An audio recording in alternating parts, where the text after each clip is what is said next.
Hi everybody, this is Corey. I hope you're really well. So I talk about Google Business Profile, Google My Business quite a lot, and hopefully that's influenced some of you to use it more and more for your business, because we know that for local service businesses or anyone that serves a local area, it's becoming more and more effective. More and more people say, I found your business via Google, and when we look into it, it's actually your Google Business Profile that they've contacted you via. So how do we know if your work is paying off? How do we know that the effort you've put into posting, chasing reviews, etc., is paying off? Well, there's a few things you can do. Thing number one is you can watch your rankings and see where you rank. The next thing is to go to your panel and look at your activity. This video is more about the Insights tab. So this is pretty cool, and a lot of people don't use it. So I want to show you very quickly how to use it. So I think it's the most direct way to know if it's a paying off, because it gives you simple actions taken. At the end of the day, that's what we want our marketing to yield, is a phone call or a message straight to our business, engaging with us and turning into a customer or a sale. So this is from one of my customers over here. So if you look at the panel, down the left-hand side where the number one is, you've got Insights. Now that hasn't always been there. So if you click on Insights, there's a few little bits and pieces you can look at. But what I like to look at is customer actions, because my customers and you as business owners probably mostly care about this.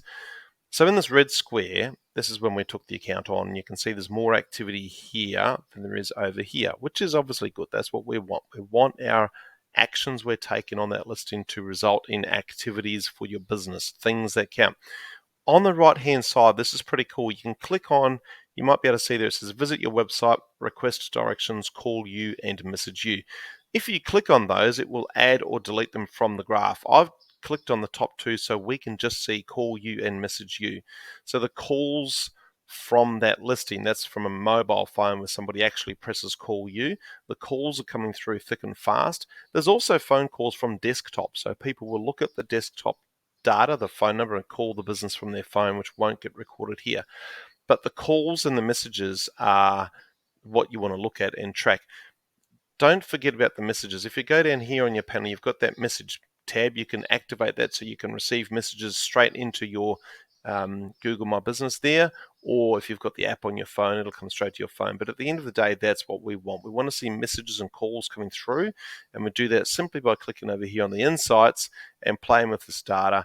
Up here it says 1 quarter. You've only got two options there, which is last month and last quarter, which is 3 months.